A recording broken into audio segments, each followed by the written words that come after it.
Semifinals Saturday of the Big Ten hockey tournament began at Yost, Michigan, Penn State. This is the 2-3 matchup. Quick start for the Wolverines. Garrett Shifsky throws it toward the goal. Casey Amon tries to get it out of the blue paint for Penn State, but puts it behind Josh Fleming. It is 1-0 Michigan. Nittany Lions answer back. Gavin McKenna, high IQ play. Just a smart play. Got enough on it to get through, but that's a skill to get it through all that traffic. We are tied at 1. Second period. Wolverines short-handed. This changed all the momentum in the game. Nick Moldenhauer to Shifsky, a shorty, his second. Michigan on top 2-1. Now 3-1. What a look from Penn State D-man Jackson Smith to Lev Katzen. Yeah, everyone thought he was going to shoot that puck right through the seam, and Katzen taps it in. It is 3-2, but with Michigan enjoying a two-man advantage, Wolverines cash in on the 5-on-3. Michael Hayes, laser ball game. Wolverines 5-2 onto the champ.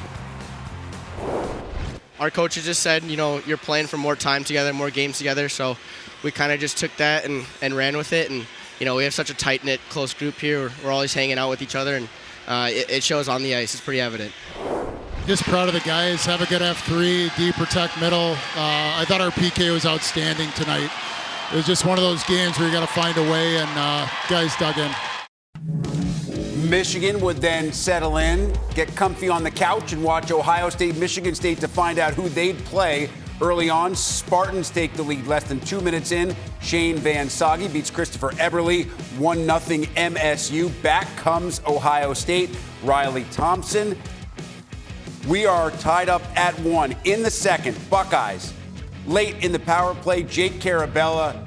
Paul Caponigri, how good is this young man been? He's just been so good. He's real elevated when he's gotten to that first-line centerman role. And look at Riley Thompson, the guy that got moved out of there to his wing, the screen in front of Trey Augustine. It is 2-1. Still 2-1. Late in the second, from one fantastic freshman to another, Porter Martone, 24th goal. Kudos to Daniel Russell, a beauty of a dime, his 28th assist.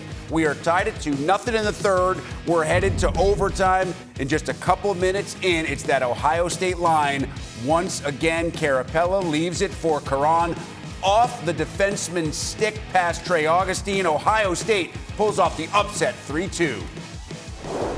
The team played really good, but for myself, I took 3 penalties. You can't take that in a game like this. And you saw the third one, they scored a power play goal to tie the game. So when that happened, I told myself, you got to reset. You got to find a way to help the team. And I think scoring a overtime game, winning goal in a game like that, that's how you bounce back and you respond for a game like I had. And just one game left in Big Ten play this season before the NCAAs. It'll be Michigan, Ohio State, 8 Eastern next Saturday, right here on the Big Ten Network from Yost. Wolverines are in the NCAA tournament, probably the #1 overall seed. The only way Ohio State gets there is to win the auto bid by beating Michigan. More on that Ohio State win in just a second. But first, you heard Brandon Naurato talk about Michigan's penalty kill. Their power play was also effective. 4-on-4, they were good. In every aspect, they really showed if you want to try to deal with Michigan, you cannot allow them to go on any kind of special teams run. Yeah, I think what makes them so good is they can beat you in any way now. I think tonight was a game where 5-on-5 was pretty even. But special teams was the difference in their penalty kill. When you can score on the penalty kill and not give any up, be plus in your penalty kill side, you're going to win 99% of those games. So they did the job tonight. They got block shots, and then obviously goaltending, the most important part of that penalty kill.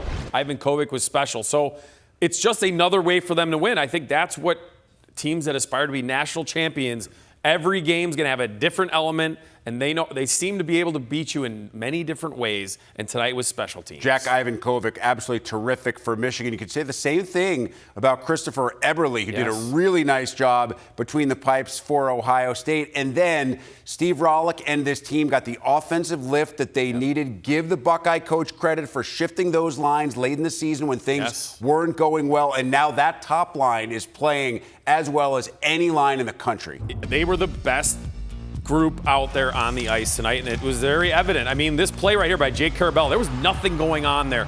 He makes that steal, makes the pass, and then right here, unselfishness, right? Riley Thompson doesn't care if he gets a point. He's making a play by screening the goalie in front, and then right here, Felix Cron said it. He had gotten bad penalties. He had the penalty for the tying goal on the power play, and he made up for it more than the coaches will forget pretty quick about that one when you score a goal like that. So it came up with the big times. And even when they weren't scoring, they were dangerous all night, and I think that's really important for them, especially moving forward. They need a line like that to be the best line against Michigan going forward. Because they have not fared very well against the Wolverines this season. And Ohio State is the kind of team that matches up well with Michigan State because Michigan State likes to play a disciplined, structured attack. That's not the way that Michigan plays. Michigan feeds off chaos, and they're really good when things go crazy up and down.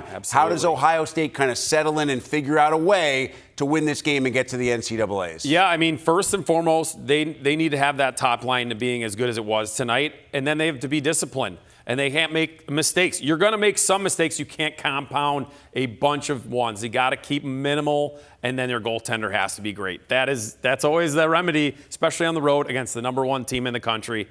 Eberle's going to have to be great and have to get timely goals. Yeah, whether Michigan's the number one overall seed or just one of the top 2 number 1 seeds, the great news for Michigan, regardless of what happens on Saturday, they're likely head to the East Coast as a number 1 seed for regional get a little play. protection there, and that should be a huge advantage for Michigan once they get to the NCAAs.